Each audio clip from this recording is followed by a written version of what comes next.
Everything is on demand now.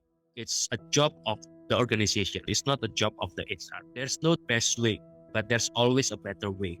That drives me to learn more.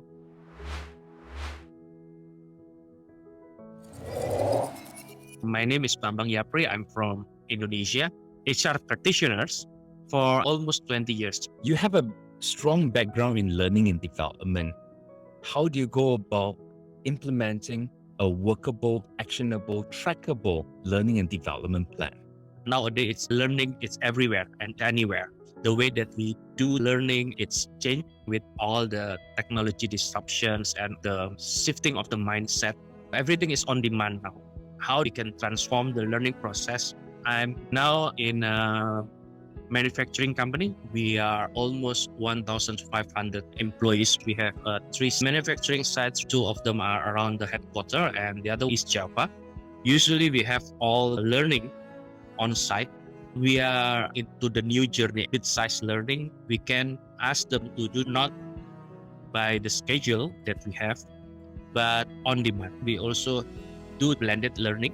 After they do this learning by themselves, they can meet with the team and learn from each other. It's not like a training session.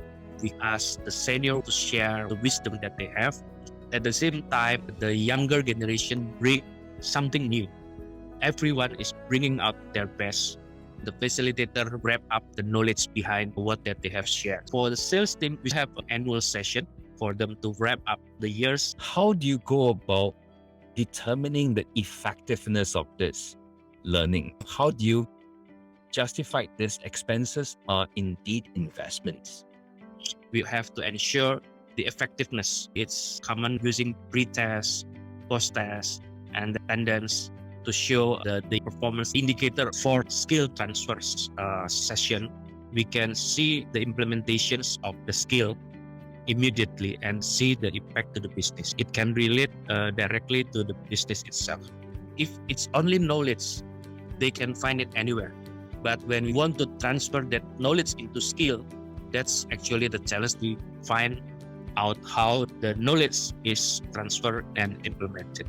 Some of the compliance training is about the awareness and the knowledge itself. What would you do when this thing happens? It's effective or not? It's still the challenge.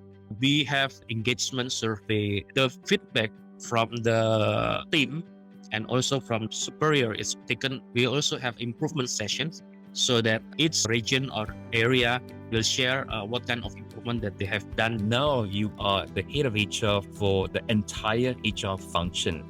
How do you make sure that your people are retained and not get poached by your competitors?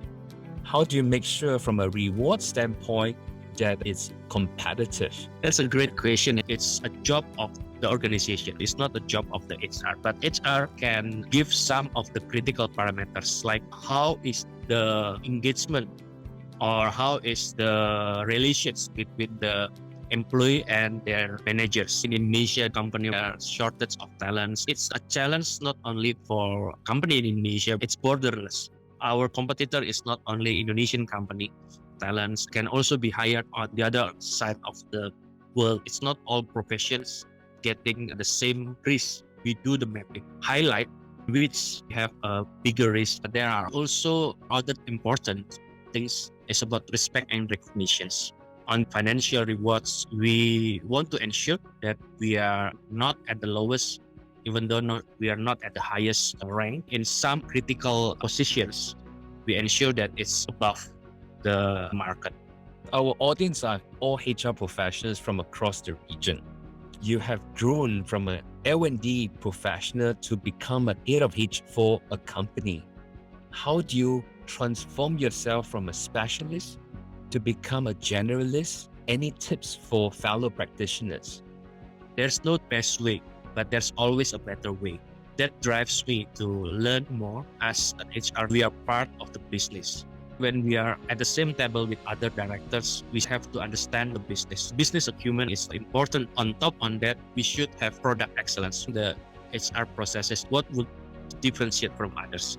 Either the reward system or the development program, or how we structure the organizations, or how we do the career. You are a very established professional. Would you be open to fellow colleagues from Indonesia or outside of Indonesia interested to reach out to you on LinkedIn?